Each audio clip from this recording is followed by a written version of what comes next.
Okay, I didn't record this, but I had to repack the slave cylinder for the hydraulic clutch.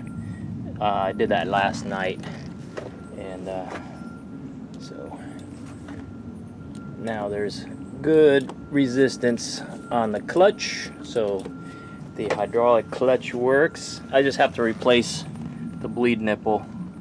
It's leaking a little bit, but not a big deal. The carburetors are out. I have to clean the carbs. What a pain that was. But I'm gonna also maybe scrub down some of this while I've got room.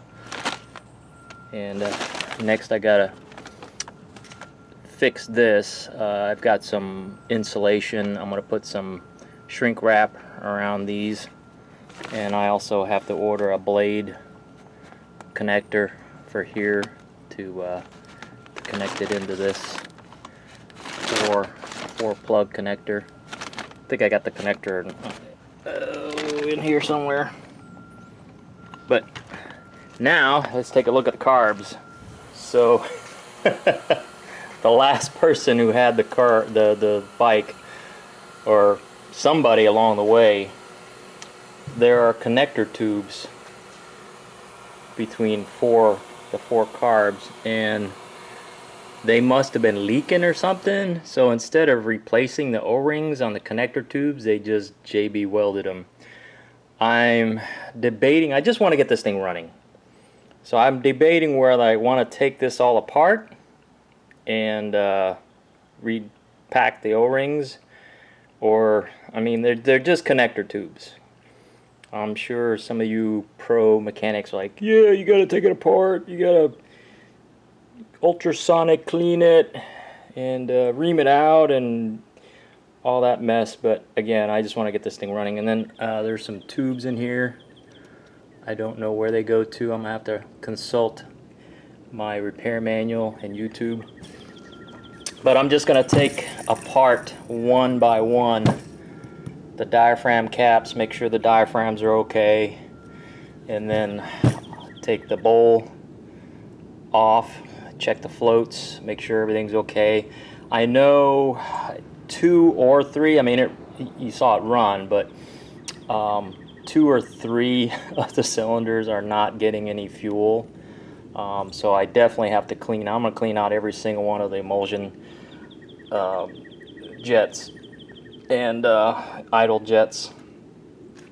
So I'll tear one apart, and when I find one that is particularly bad, I'll record that. So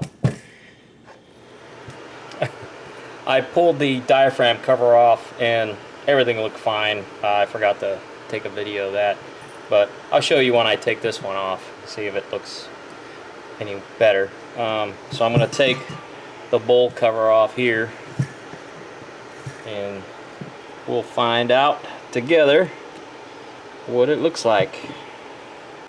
Still can't get over the JB weld. Well, I can, but it's just hilarious. Although I have to say, in my younger days, if I didn't have money, and of course this is a 1983, so who knows when it was done. Days before Amazon, I probably would have done it myself if this was my motorcycle. Oh boy. Do the old tap tap. Here we go. Oh man, look at there. That thing is destroyed. Yeah, look at that bowl. It is nasty. See if I can pry it out with a pick. Yeah, I'm gonna have to get one. I gotta get a what do you call it? A cable, choke cable anyway. So yeah, definitely not getting this thing back in anytime soon.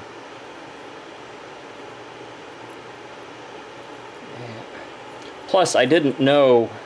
I seen the the gaskets like this on Amazon, so I wasn't, and I saw ones with a different shape, and they said they were for the same model motorcycle, but I wasn't sure if it was this shape or some other shape. So it's good that I verified that it is this shape for the bowl. Man, oh man, look at that. That is unbelievable nasty. And I tell you, you're going to be working on little parts, get you lots of these from Harbor Freight, these magnetic bowls. Yeah, this thing don't look too bad. It looks pretty good actually. So again, just one at a time. You don't want to man, look at all that varnish in there. Let me go dump this. Alright, clean it out, and I can hear it now. Don't use a wire metal brush on that aluminum.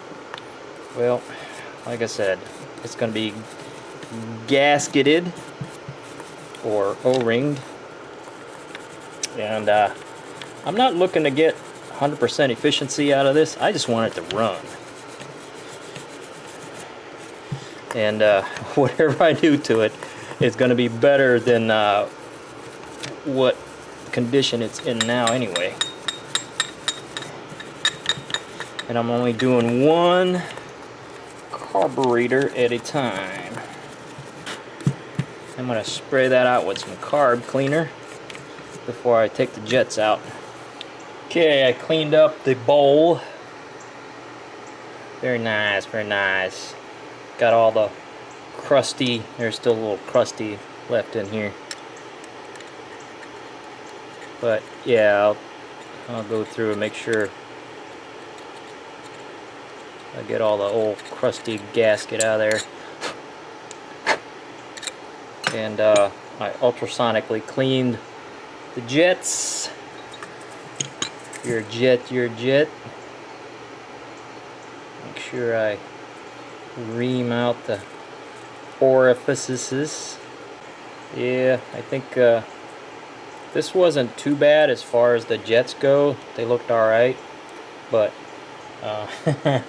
given the way the gasket looked on this one, I'm not too confident on what the rest of them look like, but I'm sure whatever I do is going to get it running again, so we'll see what the other ones look like. And like I said, if I find any of them that are particularly worse than the first one, I will definitely take a video of that.